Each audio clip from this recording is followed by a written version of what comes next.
ओम नमः शिवाय। शिवजी सदा सहाय। ओम नमः शिवाय। गुरुजी सदा सहाय। 34वां अध्याय। सप्त ऋषियों का शिव के पास आगमन। संशय पर्वत मेटकर मन में भय हुलास, सप्त ऋषि सब लौटकर आए शंकर पास।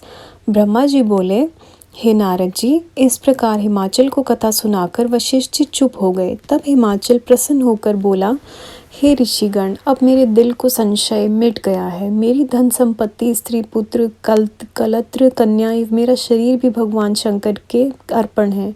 इतना कहकर फिर बोला, मैं अपनी पुत्री पार्वती को वस्त्राभूषण से अलंकृत करके भगवान शंकर को देने के लिए तैयार हूँ। मेरा संकल्प दृढ़ हो गया है। यह सुनकर आनंद से सप्तऋषि कहने लगे, हे पर्वतराज, धन्य हो। हम तो यही कहेंगे कि भगवान शंकर भिखारी हैं और आप दाता उन्हें अपनी पार्वती रूप भिक्षा अवश्य दें। यह कहकर श्री पार्वती जी के मस्तक पर हाथ फेरते हुए बोले, हे पुत्री, तुम्हारा मंगल हो। यह कहकर पुष्प फल आदि देकर आशीर्वाद करने लगे।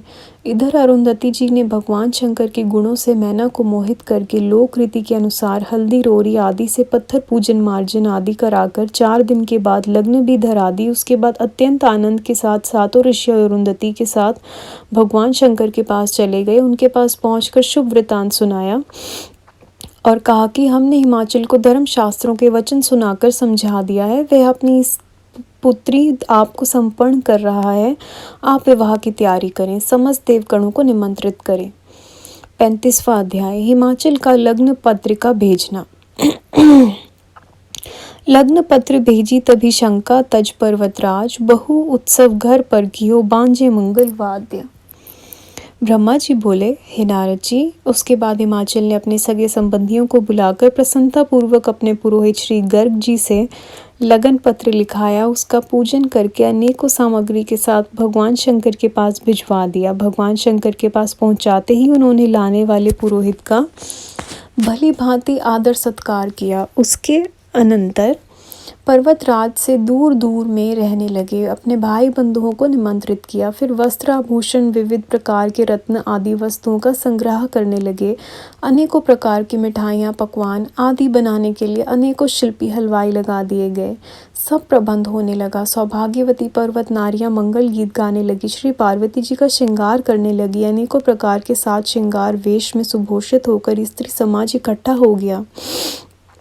लोकाचार रीतियों होने लगी। हे नारद जी, हिमाचल से निमंत्रित होकर परिवार के साथ सभी पर्वत अलंकृत होकर पहुंच गए। मंदरांचल, अस्ताचल, उद्याचल, मल्याचल, गिरिराज, ददूर, विसिद्ध,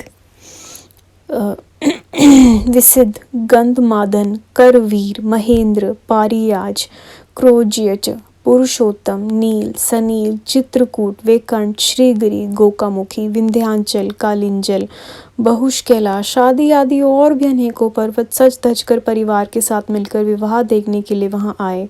इसी प्रकार शोणभद्रा, नर्मदा, गोदावरी, यमुना, ब्रह्मपुत्र, सिंध, सतद्र, विपासा, चंद्रभागा, भागीरथी, गंगा आदि नदियां भी दिव्य रूप धारण कर वस्त्र अलंकारों से विभूषित होकर सदाशिव के विवाह देखने के लिए हिमाचल के यहाँ आई। हिमाचल ने उनका हर्ष विभोर होकर सत्कार किया तथा सुंदर सुंदर स्थानों पर उनके ठहरने का प्रबंध किया। 36वां अध्याय। मंडप रचना। बोला विश्वकर्मा, तभी शैलराज भूपाल मंडप की रचना करी, अद्भुत अधिक विशाल।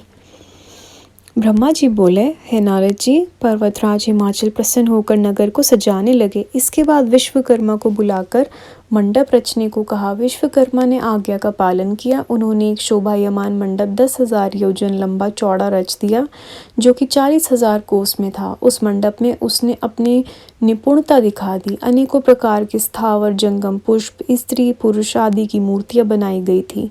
जल में थल, थल में जल दिखाई देता था। देखने वालों का मन मोहित हो जाता था। वहां द्वारपालों की मूर्तियां भी थी, जिनके हाथों में धनुष था। मुख्य द्वार पर लक्ष्मी जी की मूर्ति थी। हाथी, घोड़े, सारथियों द्वारा चलाए रथ साक्षात चलते हुए दिखाई देते थे। सबसे प्रधान द्वार पर नंदीश्वर की विशाल मूर्ति बनाई गई। उसके ऊपर रत्न जटित पुष्प गुच्छ रच दिया गया। इसी प्रकार विश्वकर्मा ने विद्याधर, गंधर्व, लोकपाल, देवता, भृगु आदि ऋषि, महर्षि मनोहर प्रकार से रच दिए। अपने पार्षदों के साथ गरुड़ पर चढ़े हुए भगवान विष्णु की अद्भुत मूर्ति, ऐरावत हाथी पर सवार इंद्र की मूर्ति भी बना दी। वह मंडप अत्यंत आश्चर्यकारी रचा गया। विश्वकर्मा ने देवताओं के लिए उचित अनुकूल स्थान भी रच दिए। संगत जी, अध्याय यहाँ समाप्त होता है। कुछ भूल चूक हुई हो, कैसे भी भूल चूक हुई हो प्रोनाउंसिएशन की, किसी भी तरह की, प्लीज़ संगत जी, गुरु जी माफ़ करिएगा।